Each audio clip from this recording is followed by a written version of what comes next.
नमस्कार दोस्तों, दिल्ली समाचार में मैं मनोज सिन्हा आपका स्वागत करता हूं। आज बात करते हैं बांग्लादेश में हुए तख्ता पलट की, जिसके वजह से शेख हसीना वहां की प्रधानमंत्री आज राजधानी दिल्ली में शरण ली हुई है। लेकिन यह कैसे हुआ और इसके पीछे की पूरी जो कहानी है, आम शब्दों में इस तरह बयां कर सकते हैं कि वो 4 बार से चुनी हुई वहाँ की प्रधानमंत्री रही हैं, लेकिन कई बार उन पर आरोप लगता रहा है कि उन्होंने जबरन और किसी सातिराना तरीके से वहाँ की सत्ता हासिल की और जनता में जो गुस्सा था, जो आरक्षण का जो मामला था, वो फूट पड़ा और इसके वजह से उनको सत्ता गंवानी पड़ी।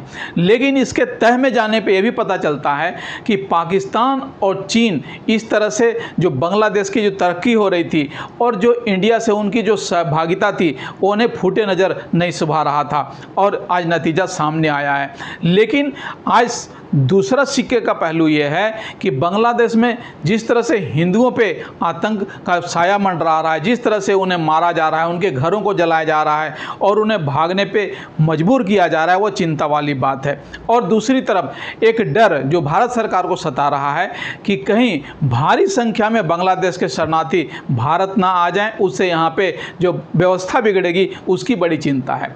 लेकिन जिस तरह से बांग्लादेश, जिसका निर्माण इंदिरा गांधी ने अपने समय में किया था, उसकी जो आंच थी वो पाकिस्तान कभी भूला नहीं था और उन्होंने अपनी जो कूटनीतिक तरीके से जो आज व्यवस्था बनाई है, जिसके वजह से शेख हसीना और इसके जो बांग्लादेश के संस्थापक रहे मुजीबुर रहमान की मूर्तियां तक तोड़ी जा रही हैं।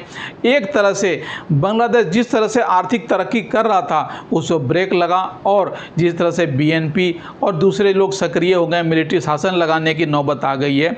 उन सारी चीज़ों पर भारत नज़र तो रखे हुए है, लेकिन इन चीज़ों पर तह तक जाना ज़रूरी है और इसके जो आउटकम है, जो रिपरकशन है, उस पर ध्यान देना बहुत ज़रूरी है। हमारी चर्चा जारी रहेगी दोस्तों। तब तक आपसे आग्रह कि हमारे चैनल को लाइक, शेयर और सब्सक्राइब जरूर करें। धन्यवाद।